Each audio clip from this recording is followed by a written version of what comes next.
नमस्कार, मैं जितेंद्र चतुर्वेदी। मतांतर में आप लोगों का स्वागत है। भाजपा की राष्ट्रीय कार्यकारिणी में जिन लोगों को रखा गया है वो दरअसल उतनी चर्चा का विषय नहीं है।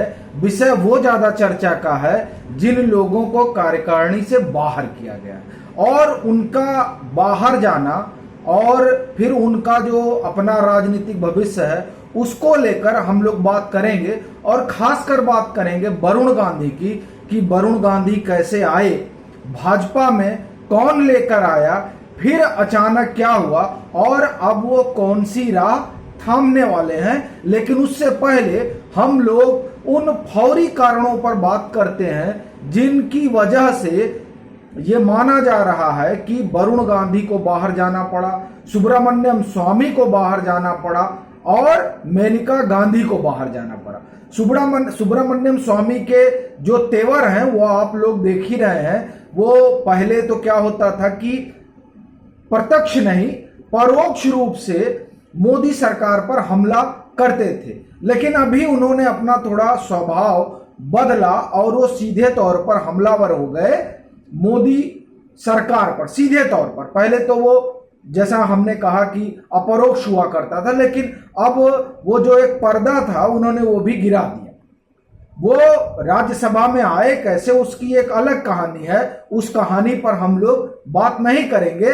लेकिन जो उनके बगावती तेवर रहे, ऐसा माना जाता है कि इसकी वजह से उनको बाहर जाना पड़ा कार्यकारिणी से। और कहा जा रहा है कि अब उन्होंने अपने ट्विटर में भी कुछ फेरबदल कर लिया है, जैसा कि वो फेरबदल क्या होता है वो आप जानते हैं। अब जो बाकी दो लोग हैं, मतलब वरुण गांधी और मेनका गांधी, बात हम उनकी करेंगे। आप देखिए कि पिछले चुनाव में ये माना जा रहा था कि ये सीएम चेहरा होंगे और कई ऐसी चीजें मानी जानी जा रही थी, लेकिन ऐसा कुछ हुआ नहीं। और अभी जो फौरी कारण है वो आप दो तीन कारण तो जानते ही हैं। एक तो जिस तरह से किसानों को लेकर लखीमपुर में घटना हुई, उस घटना के बाद जिस तरीके से लगातार वरुण गांधी निशाना साध रहे हैं, उससे ऐसा लगता है कि जो नेतृत्व है वो असहज महसूस कर रहा है। क्योंकि उस वीडियो को, जो वीडियो तमाम अब तो पूरी तरह से सबके पास जा ही चुका है, उस वीडियो के जरिए वो निशाना जो साध रहे हैं वो तो साध ही रहे हैं, उसके पहले भी वो 2-4 लीटर बम भी दाग चुके हैं, जिसकी बार बार चर्चा हुई मीडिया में कि वरुण गांधी ने लिखा, वरुण गांधी ने लिखा।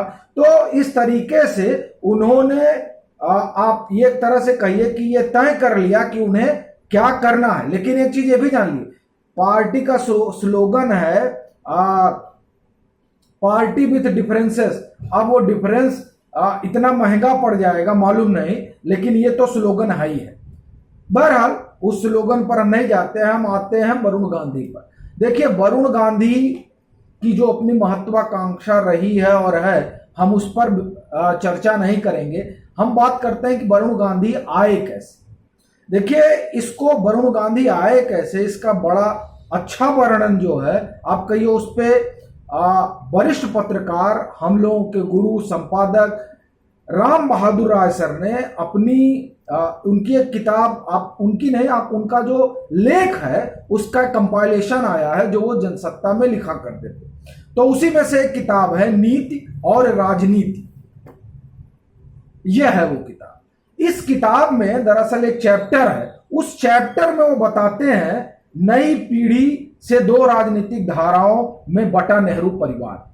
ये इस शीर्षक है और इसमें वो लिखते हैं कि दरअसल प्रमोद महाजन की पहल पर वरुण गांधी को लाया गया था भाजपा में। और वो लिखते हैं, वो मैं आपको कोट इन कोट सुनाता हूं और फिर हम लोग आगे इस पर बात करेंगे कि वरुण गांधी ने तय क्या किया है। अब फोन पर प्रमोद महाजन ने जो कहा वह गौर करने लायक है। कोट इन कोट, वरुण गांधी में अपरिमित क्षमताएं हैं। मेरा प्रयास है कि उनका साधारण कार्यकर्ता जैसा भाजपा में जैविक विकास हो, वैसे वरुण गांधी का जो अपना स्थान बन गया है वह तो है ही, पर अगले एक दशक में उनका स्थान भाजपा के नेतृत्व में बने, यह हम चाहेंगे। जो लोग वरुण गांधी को नेहरू गांधी परिवार के विरुद्ध अस्त्र मानते हैं या जो उन्हें 2004 के लोकसभा चुनाव के मद्देनजर भाजपा का अस्त्र समझते हैं, उनसे मेरी असहमति है। ये जो अंतिम लाइन है, इस पर गौर करिए कि पहली चीज तो आप ये कहिए कि भाजपा में जो उनके गॉडफादर थे वो प्रमोद महाजन थे, जो जिनकी दुखद मृत्यु हो गई। तो इस वजह से जो एक गॉडफादर का हाथ था सर पर वो नहीं रहा। तो वरुण गांधी की पहली समस्या तो यहीं से शुरू हो गई।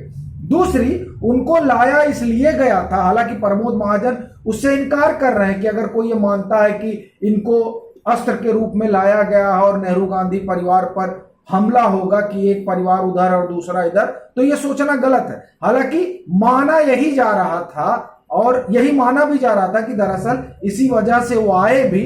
और जो इन दो परिवार, आप ये कहिए कि दो परिवार हम ना कहें, ये जो सोनिया गांधी और मेनका गांधी के बीच के जो संबंध रहे वो भी एक कारण माना जाता रहा है। और इसी जो मैंने आपको बताया, इसी लेख में लिखा जाता है कि दरअसल किस तरीके से वो आए, ये सारी घटना है।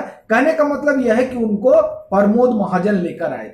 लेकिन भले से सोनिया गांधी और मेनका गांधी के संबंध ठीक ना हो, लेकिन जो चर्चाएं हैं, लेकिन राहुल, प्रियंका और वरुण गांधी के संबंध बहुत बेहतर है। ये सबसे बड़ी चीज है और ये हर वो आदमी जानता है जो कम से कम पॉलिटिकल रिपोर्टिंग कर रहा है या जो पार्लियामेंट कवर कर रहा है या जो भाजपा और कांग्रेस कवर कर रहा है, वो इस बात से परिचित है कि इन भाई बहनों के परस्पर संबंध बहुत बेहतर है। और अब जो आप ये समझिए कि पहले वरुण के सामने ये समस्या थी कि अगर वो कांग्रेस यहां से छोड़कर कांग्रेस जाते हैं तो खुद इनकी मां चूंकि पॉलिटिक्स में सक्रिय थी, तो एक वो उनके लिए एक विषय था जो मैं समझ पाया। और अब चूंकि अब पॉलिटिक्स में जो है सक्रियता बढ़ गई है राहुल और प्रियंका की, और एक तरीके से पूरी कांग्रेस राहुल और प्रियंका चला रहे हैं और गढ़ रहे हैं, और इनका वरुण से अपना संबंध भी अच्छा है। तो ऐसा जान पड़ता है कि वरुण गांधी ने एक नई राह चुनी है और भाई बहन सब मिलकर संभवतः एक नई कांग्रेस बनाने के बारे में सोच रहे हैं। इसी वजह से वरुण गांधी जो है इस तरीके से एग्रेसिव हुए और पहले तो उन्होंने जैसा कहा जाए कि ट्विटर में बदलाव किया, और ये बदलाव उन्होंने पहले ही कर दिया था इस तमाम चीजों के आने के पहले ही।